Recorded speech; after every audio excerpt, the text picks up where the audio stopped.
여러분, 혹시 아들만 있는 집과 딸만 있는 집의 분위기가 완전히 다르다는 걸 느껴보신 적 있으신가요? 아들만 있는 집은 왠지 조용하고 딱딱한 느낌이죠. 말수도 적고 감정 표현도 드물고요. 반면 딸만 있는 집은 확실히 오순도순하고 시끌벅적한 느낌이 들 때가 많은데요. 오늘 이야기의 주인공은 아들만 셋인 한국 집안에 시집온 프랑스 여성입니다. 처음 시집오고 아들만 있는 집에 적응하기 힘들었다고 하는데요. 그리고 이제 그만 좀 오라며 뭐라 하시던 시어머니가 이제 이틀만 안 보여도 그녀를 찾아 전화를 한다고 하는데요. 그녀의 한국 적응기 직접 들어보시죠. 제 이름은 클레르입니다. 프랑스 남부의 작은 마을에서 태어나 자랐어요. 저희 집은 언덕 위에 있었는데 창문으로 보이는 풍경이 정말 아름다웠습니다. 어릴 때는 그게 당연한 줄 알았는데 지금 생각해보면 그 풍경이 제게 큰 위로가 되었던 것 같아요. 어머니가 돌아가신 건 제가 10살 때였습니다. 오랜 투병 끝에 잠들 듯 떠나셨어요. 그날 이후로 우리 집은 말 그대로 침묵에 잠겼습니다. 아버지는 원래도 말이 적은 분이셨지만 어머니가 떠난 후에는 더욱 과묵해지셨어요. 저녁 식사 시간에도 숟가락 부딪히는 소리만 들릴 뿐이었습니다. 클레르, 고맙다. 그게 아버지가 하루 종일 내게 건네는 유일한 말이었어요. 처음에는 그 말이 너무 짧고 건조해서 서운했습니다. 하지만 시간이 지날수록 그 짧은 한마디에 얼마나 많은 의미가 담겨 있는지 알게 됐어요. 아버지의 고맙다는 내가 있어 다행이다. 내가 웃는 모습이 엄마를 닮았다. 나는 너를 정말 사랑한다는 뜻이었습니다. 오빠도 말이 적었어요. 어머니가 돌아가시고 나서 오빠는 마치 자신의 목소리를 잃어버린 것처럼 조용해졌습니다. 학교에서 돌아오면 곧장 자기 방으로 들어가 책만 읽었어요. 가끔 문틈으로 들여다보면 책을 읽는 게 아니라 그냥 멍하니 앉아있는 모습을 볼 수 있었습니다. 그래서 저는 결심했어요. 우리 집의 웃음을 되찾아야 한다고요. 어머니가 살아계실 때 우리 집은 웃음소리가 끊이지 않았습니다. 그 웃음을 다시 찾아야 했어요. 처음에는 어색했지만 매일 아침 밝게 인사하는 것부터 시작했습니다. 아빠, 오늘도 좋은 하루 보내세요. 오빠, 시험 잘 봐요. 처음에는 반응이 없었어요. 하지만 포기하지 않고 계속했습니다. 아버지의 도시락에는 항상 작은 손편지를 넣었어요. 오늘도 파이팅! 아빠는 세상에서 제일 멋진 사람. 오늘 저녁은 아빠가 좋아하는 스튜 해드릴게요 같은 메시지였습니다. 동네 사람들은 저를 볼 때마다 고개를 절레절레 흔들었어요. 저런 집안에서 어떻게 저렇게 밝은 아이로 자랄 수 있지? 정말 신기하네. 그런 말을 들을 때마다 웃으며 넘겼지만 사실 저도 많이 힘들었습니다. 밤에 혼자 울 때도 많았어요. 하지만 아침이 되면 다시 웃는 얼굴로 하루를 시작했습니다. 제가 무너지면 우리 가족 전체가 무너질 것 같았어요. 16살 때부터는 학교 수업이 끝나면 동네 빵집에서 아르바이트를 시작했습니다. 아버지는 반대했지만 저는 고집을 부렸어요. 그 돈으로 가끔 작은 선물도 사고 집에 필요한 물건도 샀습니다. 어느 날은 오빠 방 앞에 새 책을 몰래 두었는데 다음 날 오빠가 처음으로 저를 바라보며 미소를 지었어요. 그 순간이 얼마나 값진지 모릅니다. 17살 생일에는 작은 케이크를 사서 집에 왔어요.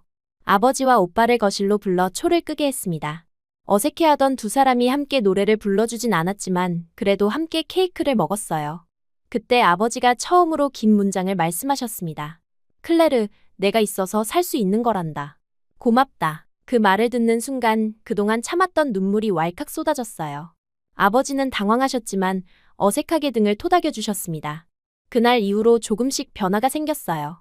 아버지는 가끔 저녁 식사 때 그날 있었던 일을 짧게나마 이야기해 주셨습니다. 오빠도 학교 이야기를 조금씩 하기 시작했어요. 18살이 되던 해 학교 선생님이 저를 불러 대학 진학에 대해 이야기하셨습니다. 성적이 좋아서 장학금을 받을 수 있다고 하셨어요. 하지만 그 대학은 집에서 멀었고 기숙사 생활을 해야 했습니다. 처음 들었을 때는 기뻤지만 곧 불안해졌어요. 내가 없는 집은 어떻게 될까?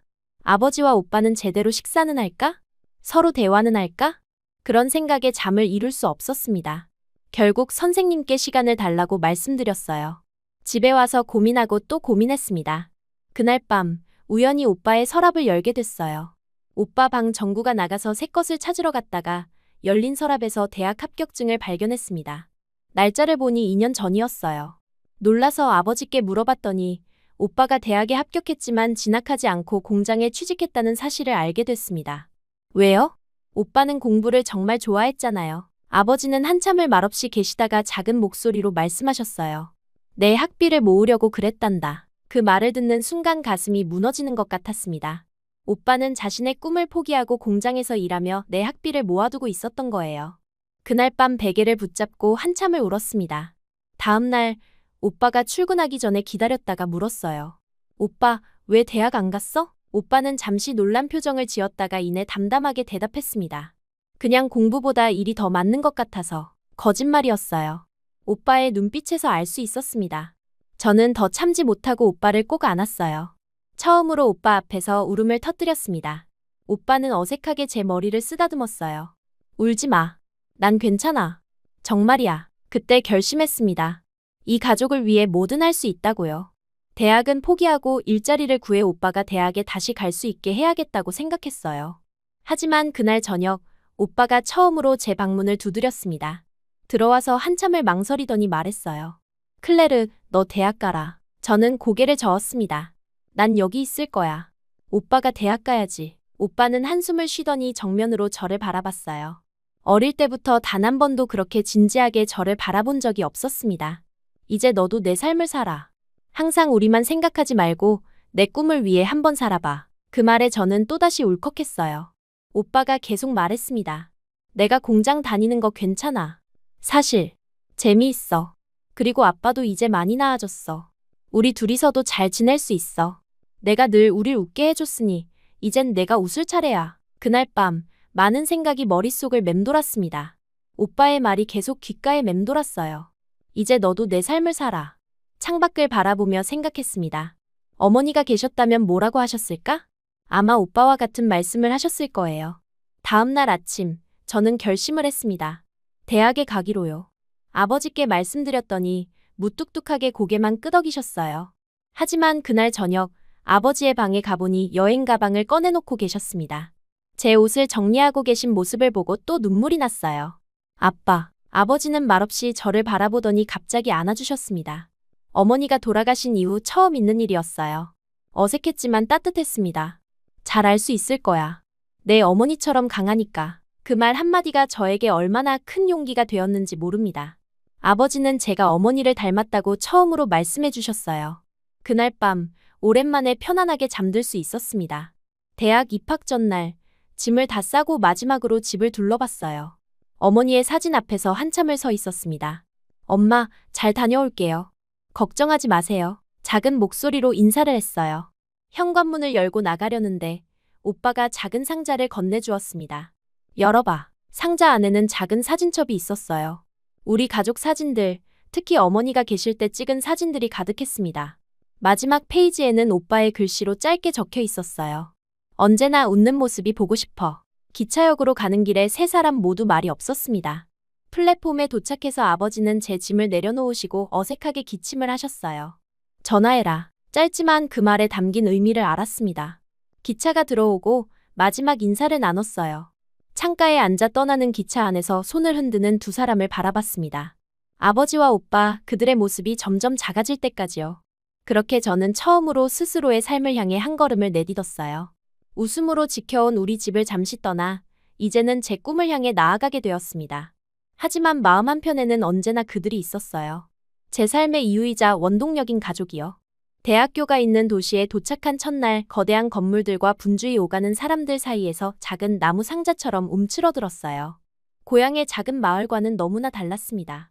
기숙사 방은 생각보다 작았지만 창문 너머로 보이는 캠퍼스 전경이 마음을 진정시켰어요. 침대에 가방을 내려놓고 창가에 서서 한참을 바라봤습니다. 룸메이트는 파리에서 온 소피였어요. 활기차고 사교적인 성격이라 곧바로 저를 교내 투어로 이끌었습니다. 소피 덕분에 첫 주는 생각보다 덜 외로웠어요. 하지만 밤이 되면 아버지와 오빠 생각에 잠을 이루기 어려웠습니다. 매일 저녁 전화로 그들의 목소리를 들었지만 아버지는 여전히 괜찮다 는 한마디로 통화를 마무리했어요. 둘째 주부터 장학금만으로는 생활비가 빠듯하다는 것을 깨달았습니다. 식비와 교재비 그리고 가끔 집에 갈 기차표까지 생각하면 아르바이트가 필요했어요. 학교 게시판을 살피다 교내 카페에서 직원을 구한다는 공고를 보고 바로 지원했습니다. 르카페는 인문대학 건물 1층에 있는 작은 카페였어요. 면접 날, 매니저인 줄리앙은 제 경험이 없다는 것에 의심스러운 눈빛을 보냈지만 성실하게 일하겠다는 약속의 기회를 주었습니다. 첫날부터 실수의 연속이었어요. 에스프레소 머신 사용법도 서툴렀고 주문을 자주 헷갈렸습니다. 손님들은 인내심 있게 기다려주었지만 속으로는 부끄러움에 얼굴이 화끈거렸어요. 처음이라 그래요. 괜찮아요. 그날 처음 들었던 목소리였습니다. 고개를 들어보니 옆에서 함께 일하던 동양인 직원이 미소를 지으며 서 있었어요. 태훈이었습니다. 그는 저보다 일주일 먼저 일을 시작한 한국인 유학생이었어요. 서툰 프랑스어였지만 그 따뜻한 말 한마디가 큰 위로가 되었습니다. 태훈은 건축학을 전공하는 유학생이었어요. 프랑스 건축에 관심이 많아 교환학생으로 왔다가 학비를 벌기 위해 카페에서 일하게 되었다고 했습니다. 그는 말수가 적었지만 항상 주변을 살피는 사람이었어요. 제가 어려워하는 일이 있으면 슬그머니 나타나 도와주었습니다. 일주일쯤 지나자 에스프레소 머신 사용법에 익숙해졌지만 여전히 바쁜 시간대에는 정신이 없었어요. 어느 날 점심 피크타임에 주문이 밀리면서 실수로 뜨거운 물을 쏟고 말았습니다. 손에 화상을 입었지만 손님들이 기다리고 있어 참고 일을 계속했어요. 태훈이 그것을 알아챘는지 갑자기 제 손목을 잡고 주방으로 데려갔습니다. 손 먼저 봐야 해요. 내가 대신할게요. 그의 단호한 목소리에 놀라 반박하지 못했어요. 태훈은 얼음을 가져와 제 손에 대주고 구급상자에서 화상 연고를 꺼내 조심스럽게 발라주었습니다. 그의 손길은 부드럽고 조심스러웠어요. 처음으로 누군가가 나를 이렇게 세심하게 돌봐주는 경험이었습니다. 괜찮아요? 그의 걱정 어린 눈빛에 갑자기 가슴이 따뜻해졌어요. 평소 저는 항상 다른 사람을 돌보는 입장이었습니다. 아버지의 도시락을 챙기고 오빠의 빨래를 하고 집안일을 도맡아 했어요. 누군가에게 보살핌을 받는 경험은 낯설었지만 기분이 이상하게 좋았습니다. 그날 이후로 태훈과 더 자주 이야기를 나누게 되었어요. 같은 시간에 일이 끝나면 함께 기숙사 방향으로 걸어갔습니다. 처음에는 어색했지만 점점 편안해졌어요. 태훈은 프랑스어가 서툴렀지만 열심히 대화하려고 노력했습니다. 저는 그의 프랑스어 공부를 도와주었고 그는 가끔 한국어 단어를 가르쳐 주었어요. 안녕하세요. 감사합니다. 사랑합니다. 한국어 단어들을 배우면서 마지막 사랑합니다를 연습할 때 우리 눈이 마주쳤습니다. 갑자기 얼굴이 뜨거워졌어요. 태훈도 귀가 빨개진 채 시선을 돌렸습니다. 그때 처음으로 내가 그를 여자로서 의식하고 있다는 것을 깨달았어요. 어느 비 오는 날 우산을 가져오지 않은 것을 깨달았습니다. 카페 문 앞에서 망설이고 있는데 태훈이 큰 우산을 들고 나타났어요. 같이 가요. 매일 우산 안 가져오는 거 알고 있었어요. 그 말에 놀라 쳐다봤습니다. 나의 습관까지 알고 있었다니요. 함께 우산 아래 걸으면서 어깨가 가끔 부딪혔어요. 그럴 때마다 심장이 빠르게 뛰었습니다. 기숙사 앞에 도착해서 인사를 나누는데 태훈이 갑자기 제 머리카락에서 빗물을 조심스럽게 닦아주었어요. 젖었네요. 그 작은 행동에 온몸에 전류가 흐르는 것 같았습니다. 누군가가 나를 여자로 대해준다는 느낌이 이런 건가요? 처음 경험하는 감정에 혼란스러웠어요. 카페에서 함께 일한 지 석 달쯤 지났을 때 태훈이 아프게 되었습니다. 이틀 연속 출근하지 않자 걱정이 되어 그의 주소를 매니저에게 물어 찾아갔어요. 작은 원룸에서 열에 떨고 있는 태훈을 보고 가슴이 아팠습니다. 약을 싸러 나갔다가 돌아와 수프를 끓여주고 이마에 물수건을 얹어주었어요. 고마워요. 미안해요. 잠들기 전 태훈이 중얼거렸습니다. 그 모습이 왠지 우리 오빠가 아팠을 때 모습과 겹쳐 보였어요. 하지만 느낌은 완전히 달랐습니다. 오빠를 돌볼 때는 가족으로서의 책임감이었다면 태훈을 돌보는 건 내 마음이 원해서였어요. 그가 아픈 모습을 보는 것도 괴로웠고 그가 웃는 모습을 보고 싶었습니다. 태훈이 건강을 회복한 후 우리 관계는 더 가까워졌어요. 휴일이면 함께 도시를 탐험하고 공부도 같이 했습니다. 서로의 문화에 대해 이야기하며 밤을 새기도 했어요. 태훈은 한국의 가족 이야기를 들려주었습니다. 아버지와 두 남동생 그리고 어머니까지 5 식구였어요. 우리 집은 시끄러워요. 항상 누군가 떠들고 있습니다. 그 말에 웃으며 제 가족 이야기를 했어요. 무뚝뚝한 아버지와 과묵한 오빠 그리고 그 사이에서 웃음을 지키려 노력했던 저의 모습까지요. 태훈은 진지하게 듣더니 말했습니다. 당신은 정말 강한 사람이에요. 그 말에 갑자기 눈물이 났어요. 그동안 강한 척했던 모든 순간들이 떠올랐습니다. 태훈은 당황하지 않고 조용히 손수건을 건네주었어요. 그 작은 배려가 너무 고마웠습니다. 어느 날 일을 마치고 함께 걷다가 갑자기 태훈이 물었어요. 클레르, 나랑 사귀어 줄래요? 너무 갑작스러워 대답을 못했습니다. 태훈은 긴장한 표정으로 계속 말을 이었어요. 좋아해요. 처음 봤을 때부터요. 늘 밝게 웃는 모습이 너무 아름다웠습니다. 그 순간 깨달았어요. 나도 그를 좋아하고 있었다는 것을요. 고개를 끄덕이자 태우는 환하게 웃었습니다. 그렇게 우리는 연인이 되었어요. 태훈과 함께하는 시간이 늘어날수록 제 웃음소리도 더 자주 들렸습니다. 그는 늘 제가 필요한 것을 알아채고 먼저 챙겨주었어요. 커피를 너무 많이 마시면 과일을 사와서 먹으라고 했고, 시험 기간에는 조용히 간식을 준비해 힘을 북돋아 주었습니다. 처음으로 누군가에게 온전히 보살핌을 받는다는 느낌이 어떤 것인지 알게 되었어요. 언제부턴가 장난처럼 우리 결혼하자 라는 말을 하게 되었습니다. 우리 결혼하면 어떨 것 같아요? 처음엔 농담처럼 시작했지만 제 마음속에는 진심이 담겨 있었어요. 가족이라는 단어가 주는 안정감과 따뜻함에 대한 갈망이었습니다. 태우는 그런 제 말에 항상 미소로 답했어요. 언젠가는요. 지금은 우리 둘 다 학생이니까. 현실적인 대답이었지만 그 언젠가라는 단어에 희망이 담겨 있었습니다. 태훈의 교환학생 기간이 끝나가고 있었지만 그는 학위를 마치기 위해 프랑스에 남기로 결정했어요. 그 결정에 안도하면서도 한편으로는 미안했습니다. 그의 가족들은 어떤 생각을 할까요? 졸업을 앞두고 태훈이 진지한 표정으로 찾아왔어요. 가슴이 철렁했습니다. 이별을 고하러 온 걸까? 하지만 태훈은 작은 상자를 꺼내더니 무릎을 꿇었습니다. 클레르, 농담처럼 말했지만 이제는 진지하게 묻고 싶어요. 나와 결혼해 줄래요? 너무 놀라 말을 잇지 못했어요. 태훈은 제 침묵에 불안해하며 계속 말을 이었습니다. 아직 학생이고 많이 부족하지만 당신을 행복하게 해주고 싶어요. 내 인생에서 당신만큼 소중한 사람은 없습니다. 눈물이 흘러내렸어요. 이건 꿈이 아니었습니다. 진짜로 나를 위해 미래를 약속하는 사람이 내 앞에 있었어요. 고개를 끄덕이며 네, 라고 대답했습니다. 방학 때 태훈을 고향에 데려가 아버지와 오빠에게 소개했어요. 처음엔 어색했지만 태훈은 정중하게 인사를 건넸습니다. 아버지는 묵묵히 태훈을 바라보셨어요. 오빠도 평소처럼 말이 없었습니다. 하지만 식사 중에 제가 화장실에 다녀온 뒤 살짝 웃으며 제게 속삭였어요. 아버지랑 오빠가 클레가 화장실 간 사이에 클레르를 울리면 가만두지 않겠다고 하셨어? 그 말에 웃음이 나왔습니다. 무뚝뚝한 두 사람이 제 행복을 걱정하는 모습이 그려졌어요. 식사가 끝나고 아버지가 태훈에게 물었습니다. 결혼하면 어디서 살 생각이냐? 태훈은 진지하게 대답했어요. 아직 확실하진 않지만 한국에서 일자리를 알아보고 있습니다. 클레르가 원한다면 프랑스에 남을 수도 있고요. 아버지는 고개를 끄덕이셨지만 걱정스러운 표정이었습니다. 시댁에서 우리 집안을 달가워하지 않을까 걱정이구나. 솔직한 마음이셨어요. 우리 집은 화목한 가정과는 거리가 멀었으니까요. 태훈은 진지하게 말했습니다. 제 부모님께 많이 이야기했어요. 클레르를 만나고 싶어 하십니다. 그 말에 결심했어요. 다음 방학에는 한국에 가서 태훈의 가족들을 만나기로 했습니다. 아버지는 걱정스러운 얼굴로 당부하셨어요. 너무 무리하지 마라. 힘들면 언제든 돌아와도 된다. 짧은 말이었지만 그 속에 담긴 사랑을 느낄 수 있었습니다. 태훈과 함께 기차역으로 돌아오는 길에 행복한 마음이 가득했어요.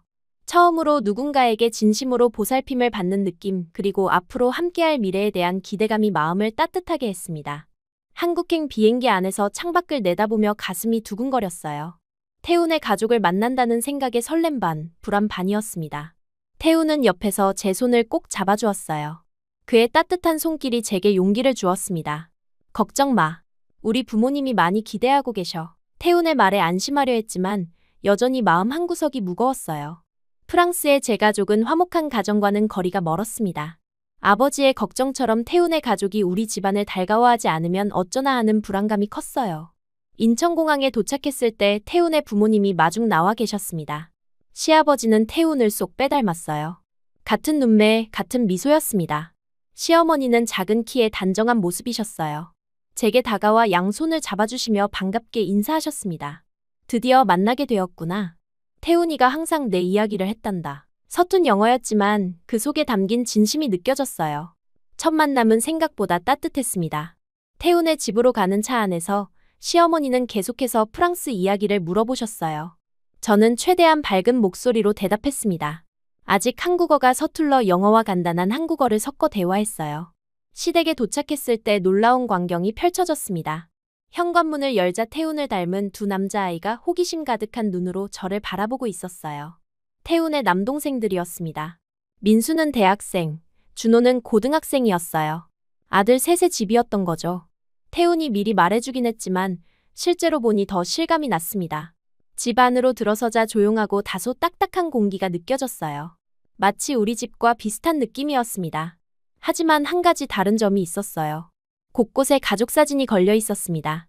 웃고 있는 가족의 모습들, 특히 아이들이 자라는 과정을 담은 사진들이 많았어요. 그 모습에서 사랑이 느껴졌습니다. 저녁 식사 자리는 처음엔 어색했어요. 민수와 준호는 호기심 어린 눈빛으로 저를 쳐다보며 가끔 한국어로 속삭였습니다. 태훈이 그때마다 눈짓으로 동생들을 타일렀어요. 시어머니는 열심히 음식을 준비하셨고 시아버지는 묵묵히 식사를 하셨습니다. 용기를 내어 한국어로 인사를 건넸어요. 정말 맛있어요. 감사합니다. 서툰 발음이었지만 그 말에 시어머니의 얼굴이 환하게 밝아졌습니다. 시아버지도 처음으로 미소를 지으셨어요. 저는 계속해서 태훈에게 배운 간단한 한국어로 대화를 이어갔습니다. 가끔 발음이 이상할 때면 민수와 준호가 키득거렸지만 그 웃음소리가 오히려 자리를 편안하게 만들었어요. 식사 후 가족 앨범을 보여주셨습니다. 태훈의 어린 시절 사진을 보며 웃음이 나왔어요. 특히 세 형제가 함께 찍은 사진들이 많았습니다. 시어머니는 사진마다 이야기를 들려주셨어요. 태훈이 5살 때 동생을 업고 넘어진 이야기, 중학생 때 과학경시대회에서 상을 받은 이야기, 그리고 첫 여행을 갔던 추억까지요. 우리 집은 항상 아들뿐이라 싸우는 소리만 들려.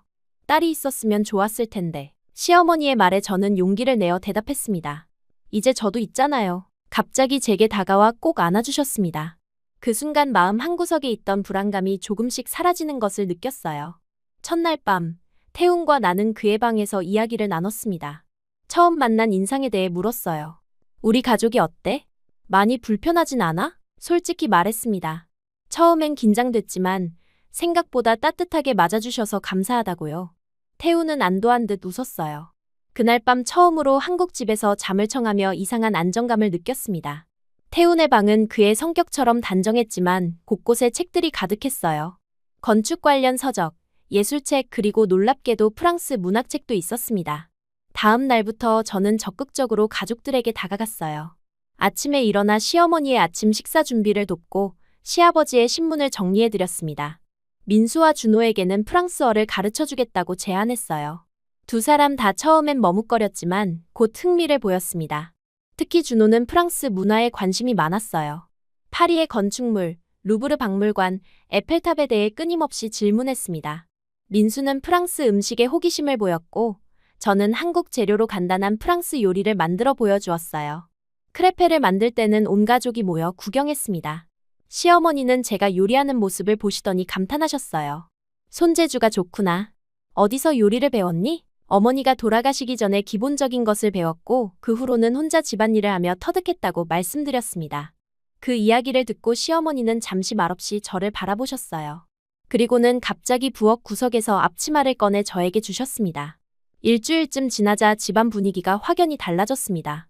아침 식사 시간에는 웃음소리가 끊이질 않았어요. 저는 프랑스 마을의 재미있는 이야기를 들려주었고 민수와 준호는 학교에서 있었던 일을 이야기했습니다.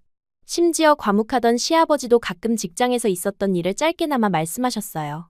어느 날 저녁, 시아버지가 처음으로 저를 따로 불러 이야기를 나누셨습니다. 클레르, 태훈이가 행복해 보인다. 고맙다. 아버지의 고맙다. 와 똑같은 짧은 말이었지만 그 속에 담긴 의미는 깊었어요. 저는 용기를 내어 시아버지의 손을 잡고 말했습니다. 아니에요. 제가 더 행복해요. 이렇게 좋은 가족을 만나서 감사합니다. 시아버지는 수줍게 웃으시더니 갑자기 말씀하셨어요. 나는 항상 딸을 원했단다. 이제 딸 같은 며느리가 생겼구나. 그 말에 가슴이 따뜻해졌습니다. 한국에서의 이주가 끝나갈 무렵, 태훈과 저는 결혼 계획을 구체화했어요. 졸업 후 한국에서 살기로 결정했습니다. 프랑스로 돌아가 아버지와 오빠에게 소식을 전하자 두 사람 다 조용히 축하해 주었어요. 아버지는 여전히 걱정스러운 표정이었지만 제 결정을 존중해 주셨습니다. 오빠는 처음으로 농담을 했어요. 내가 한국어 좀 배워야겠네. 태훈과 저는 주변에 너무 이른 나이 라는 우려에도 불구하고 아주 무난하게 결혼했어요. 두 집안의 축복 속에 작은 결혼식을 올렸습니다. 살 곳을 정하는 문제는 생각보다 쉽게 결정됐어요. 태훈이 한국의 건축사무소에 좋은 기회를 얻었고 저도 한국에서 프랑스어 강사로 일할 수 있었습니다. 결정을 아버지와 오빠에게 알렸을 때 두 사람의 얼굴에 걱정이 스쳤어요. 특히 아버지는 너무 멀리 가는 것 아니냐며 조용히 물으셨습니다. 그 마음을 이해했어요. 저는 항상 집안의 웃음이었으니까요. 그래서 자주 프랑스에 여행 가기로 약속했습니다. 한국에 정착한 첫 달은 적응하느라 정신이 없었어요. 언어부터 음식, 문화까지 모든 것이 새로웠습니다. 하지만 시댁의 도움이 컸어요. 특히 시어머니는 제가 한국 생활에 적응할 수 있도록 세심하게 챙겨주셨습니다. 아버지와 오빠에 대한 걱정에 자주 프랑스로 연락했는데 한 번은 전화 통화 중에 오빠에게 뭘 챙겨 먹냐 물으니 대답을 못하는 거예요. 분명 인스턴트나 먹고 있겠지라고 말을 해도 묵묵부답이었습니다. 그 이야기를 시어머니께 우연히 전했더니 다음 주에 놀라운 일이 벌어졌습니다. 시어머니께서 한국 간식과 반찬들을 진공포장으로 정성껏 만드셔서 프랑스로 보내주셨어요. 남자들끼리 살면 끼니를 제대로 못 챙기기 마련이야. 내 아버지와 오빠가 걱정돼서 그 말에 너무 감동했어요. 사돈을 위해 이런 마음을 써주시다니 정말 놀라웠습니다. 그때부터 저는 거의 하루가 멀다 하고 시댁에 드나들기 시작했어요. 처음에는 감사 인사를 전하러 갔다가 점점 시간이 길어졌습니다. 시댁은 처음 방문했을 때와 마찬가지로 여전히 무뚝뚝하고 말이 적은 집이었어요. 식사 시간에도 숟가락 부딪히는 소리만 들릴 뿐이었습니다. 아들 셋을 키우며 형성된 가정 분위기인 듯했어요. 시어머니는 특히 처음에는 말투가 다소 강하셨습니다. 그렇게 앉으면 안 돼. 한국에서는 어른 앞에서 다리 꼬면 실례야. 그건 그렇게 먹는 게 아니야. 이렇게 먹어야지. 마치 야단치는 듯한 말투였지만 그 속에 걱정과 애정이 담겨 있다는 것을 알 수 있었어요. 저는 그런 지적에도 늘 웃으며 고마워했습니다. 그리고 특유의 부침성으로 계속 시댁에 찾아갔어요. 때로는 직접 만든 프랑스 디저트를 들고 때로는 태훈이 좋아하는 와인을 가지고요. 처음 한 달은 시어머니가 표정이 굳어지셨어요. 아이고 귀찮게. 왜 이렇게 자꾸 와 바빠 죽겠구만. 그래도 저는 포기하지 않고 계속 찾아갔습니다. 2달쯤 지나자 변화가 생겼어요. 시어머니가 슬그머니 제게 요리 비법을 알려주기 시작하셨습니다. 이건 태훈이가 어릴 때부터 좋아하던 방식이야. 한번 해봐. 무뚝뚝한 시아버지도 조금씩 변하셨어요. 어느 날은 퇴근길에 프랑스 와인을 사오시기도 했습니다. 그 작은 변화가 얼마나 기뻤는지 몰라요. 민수와 준호도 처음에는 어색해하더니 점점 저를 편하게 대하기 시작했습니다. 저는 시댁에 갈 때마다 집안의 웃음을 가져갔어요. 재미있는 프랑스 이야기부터 시작해서 태훈과의 에피소드, 한국어 배우면서 있었던 실수담까지요. 처음엔 어색하게 웃던 가족들이 점점 크게 웃기 시작했습니다. 특히 민수와 준호는 제 서툰 한국어에 배꼽을 잡고 웃곤 했어요. 한 번은 제가 한국 속담을 잘못 말해 모두를 웃게 한 적이 있었습니다. 똥 묻은 개가 겨 묻은 개 나무란다. 를, 개 묻은 똥이 겨 묻은 개를 나무란다. 라고 말했거든요.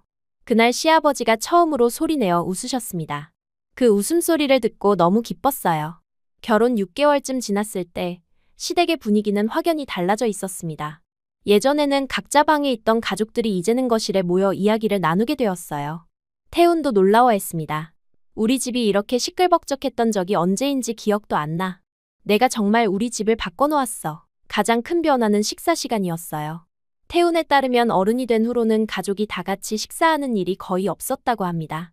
아버지는 늦게 들어오시고 형제들도 각자 일정에 맞춰 따로 먹었다고 했어요. 하지만 이제는 일주일에 2~3번은 온 가족이 모여 식사를 했습니다. 시어머니는 입으로는 너무 부담스러워. 이제 그만 와도 돼. 라고 하셨지만 얼굴은 점점 더 밝아지셨어요. 며칠만 시댁에 가지 않으면 전화가 왔습니다. 오늘 저녁은 뭐 할 거야? 태훈이 좋아하는 갈비찜 했는데 그런 초대가 얼마나 기뻤는지 몰라요. 이제는 시어머니가 저를 아들보다 더 찾게 되었습니다. 가끔은 태훈 없이 저만 불러 차를 마시며 이야기를 나누기도 하셨어요. 시어머니의 젊은 시절 이야기, 태훈이 어릴 때 이야기를 들으며 가까워졌습니다. 아들만 셋이라 항상 거칠고 말도 안 통했는데 내가 와서 집안에 부드러움이 생겼어. 그 말에 뭉클했어요. 제가 프랑스에서 그랬던 것처럼 여기서도 가족에게 웃음을 가져다주고 있다는 게 기뻤습니다. 결혼 1년이 되던 날, 시댁에서 깜짝 파티를 열어주셨어요. 시어머니가 직접 프랑스 요리를 도전하셨는데 완벽하진 않았지만 그 정성이 너무 감동적이었습니다. 시아버지는 처음으로 긴 축사를 하셨어요. 클레르가 우리 가족에 들어와 준 덕분에 이 집이 다시 살아났다. 고맙다. 그 말에 눈물이 날 뻔했습니다. 이제 저는 진정한 의미에서 이 가족의 일원이 되어 있었어요.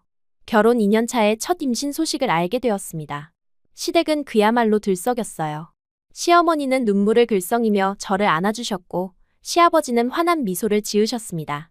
그날부터 저는 더욱 특별한 대우를 받았어요. 시어머니는 매일같이 영양식을 챙겨주셨고, 시아버지는 임산부 영양제를 사오셨습니다. 프랑스의 아버지와 오빠에게도 소식을 전했어요. 두 사람 모두 기뻐했지만 멀리 있어 직접 축하해주지 못하는 것이 아쉬워했습니다. 하지만 저는 매일 영상통화로 소식을 전했어요. 뱃속 아이의 초음파 사진부터 일상의 소소한 변화까지요. 그리고 알게 된 게 그냥 한 번씩 반찬을 시어머니가 보내신 게 아니라 아주 주기적으로 보내고 계셨어요. 남자 둘이 살면 제대로 끼니도 못 챙길 텐데. 내 가족이니 내 가족이기도 하잖아. 그 말에 정말 감동했어요. 한 번도 만난 적 없는 사돈을 이렇게 챙겨주시다니 시어머니의 넓은 마음씨가 느껴졌습니다. 임신 5개월 차의 아이의 성별이 아들임을 알게 되었습니다. 시어머니는 기뻐하면서도 살짝 아쉬운 표정을 지으셨어요. 그 말에 웃음이 나왔어요. 저도 딸을 기대했지만 건강한 아이라면 그것으로 충분했습니다. 아이가 태어났을 때 시댁은 축제 분위기였어요. 특히 시아버지는 손자를 안고 눈물을 보이셨습니다. 평생 감정 표현이 적으신 분이 그런 모습을 보이니 놀라웠어요. 아이가 태어난 후 저희는 시댁 근처로 이사했습니다.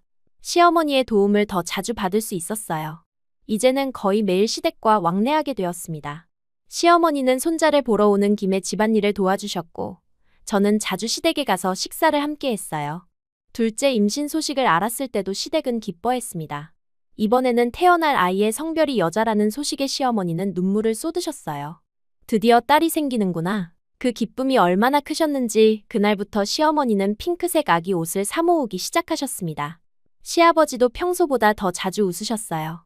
드디어 공주님이 우리 집에 온다. 며 기뻐하셨습니다. 둘째 딸이 태어나고 나니 시댁에서는 저를 더욱 귀하게 여겼어요. 아들과 딸을 모두 낳은 복덩이 며느리 라며 친척들에게 자랑하시곤 했습니다. 특히 시어머니는 손녀에게 푹 빠지셨어요. 아들만 셋을 키우셨던 시어머니께 손녀는 또 다른 기쁨이었습니다. 셋째 임신 소식을 알렸을 때 시어머니는 이미 아들과 딸이 있으니 이번에는 무엇이든 상관없다며 기뻐하셨어요. 이미 우리 집 공주님이 있으니 이번엔 뭐가 와도 행복할 거야. 아이가 또 아들이라는 소식을 들었을 때도 시어머니는 여전히 환하게 웃으셨습니다.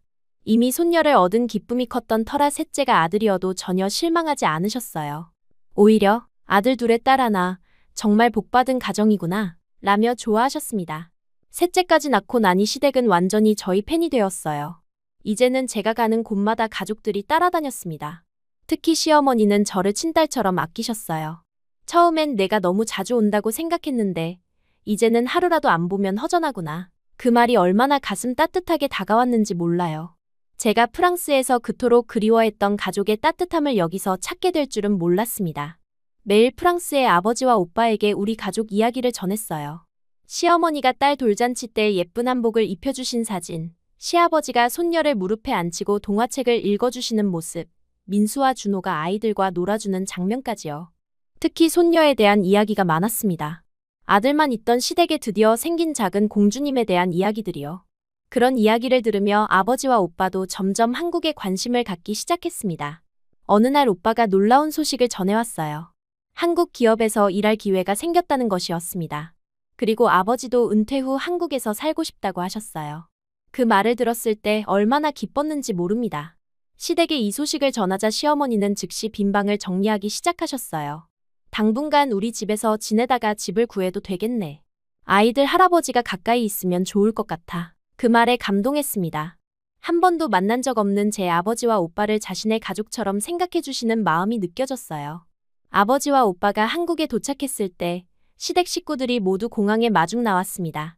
시아버지는 제 아버지와 악수를 나누며 말씀하셨어요. 이제 우리는 한 가족입니다. 그 말을 통역해드렸을 때 아버지의 눈시울이 붉어졌습니다. 무뚝뚝했던 두 아버지가 서로를 이해하는 모습이 너무 감동적이었어요.